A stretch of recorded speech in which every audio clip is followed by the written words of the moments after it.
All right, we're going to say good afternoon to Scott Reid, and today, CTV Political Analyst, former advisor to Prime Minister Paul Martin, and remind you to get prepared for the upcoming winter season. Winter's here. A canner, heat pump, or furnace from Guaranteed Industries is the way to go. 514-342-3400. Or, by the way, you can always find them online at guaranteedindustries.com, serving Montrealers since 1957. Scott, I'm not sure where to start. So Venezuela was, of course, the big story, remains a big story. A lot of people still trying to understand what this means, including, Mark Carney, with respect to a lot of things.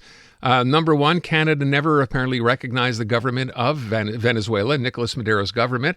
What's the Prime Minister saying today? And what does this mean going forward? I know people are talking about oil and the fact that Donald Trump mentioned it 20 times in his address on Saturday when he talked about this. What does this mean going forward, do you think?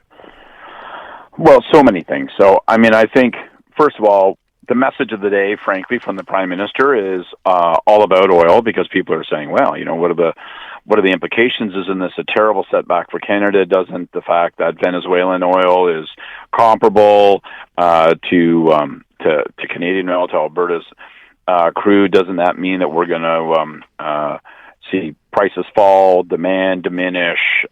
So the Prime Minister was out saying, calm your pants, everybody. Our oil is actually competitive. They don't have any energy infrastructure. Yes, Donald Trump is telling oil companies they're going to have to rebuild, but that's going to take years. We, in the meantime, are in a very competitive position, and we basically have a lock on the U.S. Midwest as a client. But there's no question that this is bad in a whole pile of ways. It's bad in principle and it's bad in practice. It's bad in principle because if Donald Trump is permitted to just invade and establish a regime wherever he chooses, then you have to say to yourself, well, what does that mean for the rest of the world? Rules don't apply. Might is right. The ends justify the means. Of course, Maduro was a criminal and illegitimate. But that doesn't make this legitimate.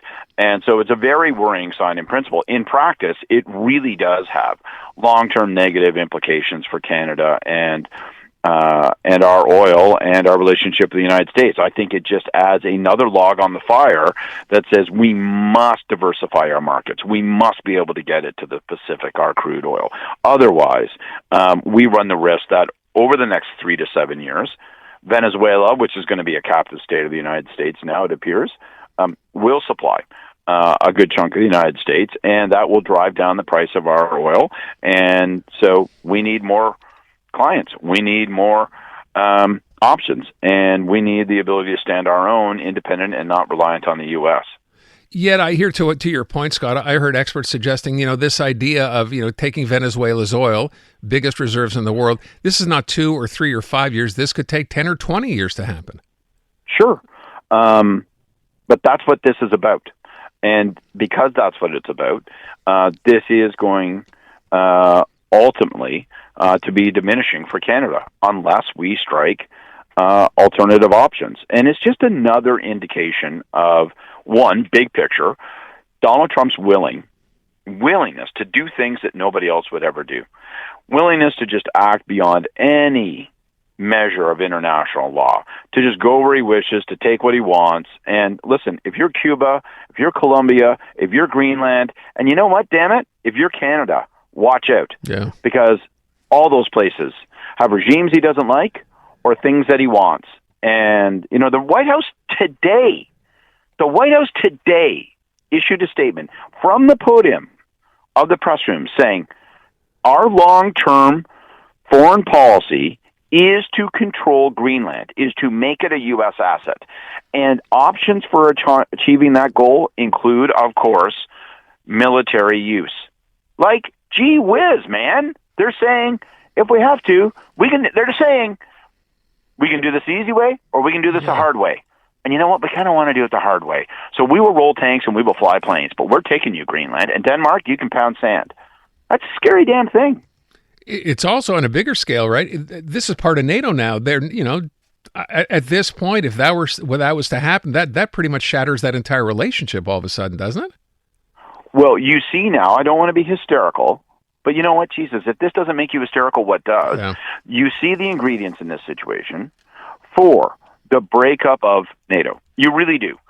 Because if they're going to be as bold as the statement today indicates, and the statements we've heard from the president with respect to Greenland and Denmark, a NATO ally, then the other NATO allies are obligated by treaty to intervene to defend the NATO country. Right, exactly. Except it's another NATO country. Oh, and it just happens to be the most powerful country in the world that's invading. So what does that do? It buffs up the alliance. And again, what it tells you is it's in defiance of international law, it's in defiance of treaty, it's in defiance of common sense, and it just means that Donald Trump is literally bound solely by the principle of, what can I get away with? Because if I can get away with it, and I've decided it's in my interest, I'm going to do it. And that is a worrying precedent. And for everybody, by the way, who thinks, well, just calm down. Trump's never going to do anything with respect to Canada. He's never going to do anything. Yeah, I've decided in this first week of January 2026 that I'm out of the business of sentences to start with, Donald Trump would never. Because I don't think that any of those things actually can be taken to the bank. Fair enough. I think that's actually a smart idea. I want to, before we run out of time, we also spent some time talking about Chrystia Freeland's decision today to eventually hang it up as a Canadian MP. All this based on her decision to get involved in Ukraine. I want to know, first of all, I'm a little naive here, I think, because my first reaction was, well, she's not going to a hostile country to work with them. She's going to Ukraine. We support Ukraine financially or morally. But she's kind of been forced to hang it up. Was this inevitable for this to happen? Yeah, and I think this is part of, a piece of things, right? She's already indicated this is an unpaid advisorial role. She's indicated that she's going to be, actually taking up a real post in England with a real paying gig with Rhodes Foundation. So, this is all it's over, man. It's curtains on her political career, and she's moving on. And yes, there have been criticisms about, well, how exactly has this been sequenced, and why shouldn't she leave before she does all that stuff? But I'm kind of like you. I'm I don't want to be glib about it, but and it could have been better managed. But what you want to some of the conservatives are reacting so vociferously. You're like, what you want to suggest that you don't want a prominent Canadian helping Ukraine? Aren't we in the business of helping them out? So where does that take you? And to be honest, all the process stuff, it's all going to be taken care of in 2-3 weeks. There's obviously a series of by-elections that are going to be called. Right. We may see a couple more vacancies and seats between now and, my guess is, the 26th of January when the House resumes. And you're going to see a batch of by-elections called. And she's going to be gone. A bunch of other people will be gone. I wouldn't be surprised if Bill Blair, the former cabinet minister, former police chief in Toronto, I think he's going to be gone. Rumors are he's going to take a diplomatic appointment. So you're going to see some of these change, and then, whatever. It's going to be talk about a tempest in a teapot. In a world where Donald Trump is charging around the planet like Godzilla through Tokyo, as if we have time to stress about this. Yeah, and let's be honest. For people even who don't follow this, right, you got to imagine the conservative position here is hey, you know what? The Liberals have a very slim sort of lead here, very slim, majority, and sure would help if they had a by-election and lost another seat. That's obviously in their interest. And I imagine that's part of why this is happening. Do you? Not really, to be honest. No? Yes, in theory, but the likelihood of the Liberals losing University Rosedale, it's more likely that I'm going to come on to the next our next time and speak fluent French. It's not happening. I see. Okay. Good to know. I understand. Just to ask you real quickly, we're going to have him on the show tomorrow, but Charles Milliard looks like he will be, they're talking about a coronation. There are a couple of other names in here, but it doesn't look like that's going to happen. What do you think of that, just real quick? I agree. First of all, it certainly feels like there's really no other practical option in the time that's left, and it seems like he's got command of it.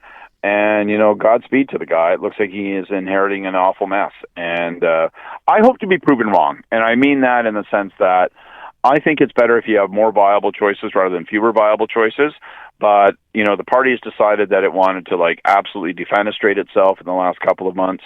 I think Milliard is, an interesting but not really interesting guy, if you know what I mean.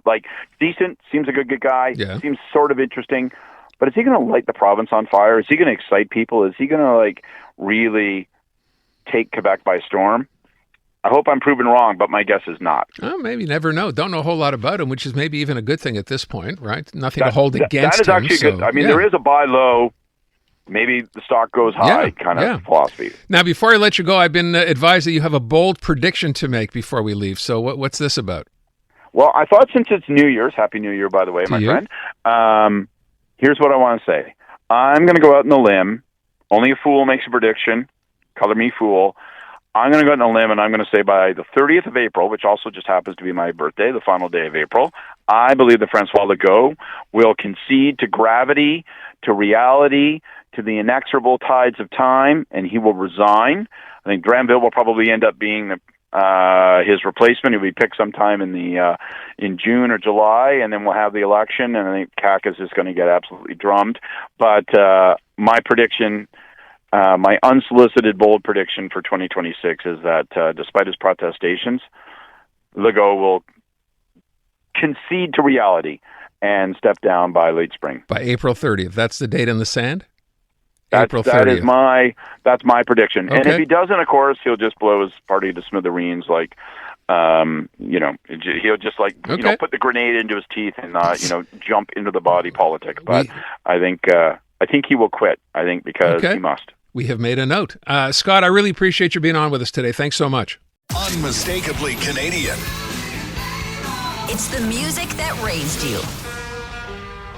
The artists raising the bar. Hi, this is Brian Adams. Hey, my name's Brett Emmons. I'm from the Glorious Sons. Hi, I'm Nelly Furtado. Made in Canada. The station that champions Canadian music. Loud, proud, and all yours. No passports required. Just press play. Tap into Made in Canada now on iHeartRadio.ca or the free iHeartRadio app.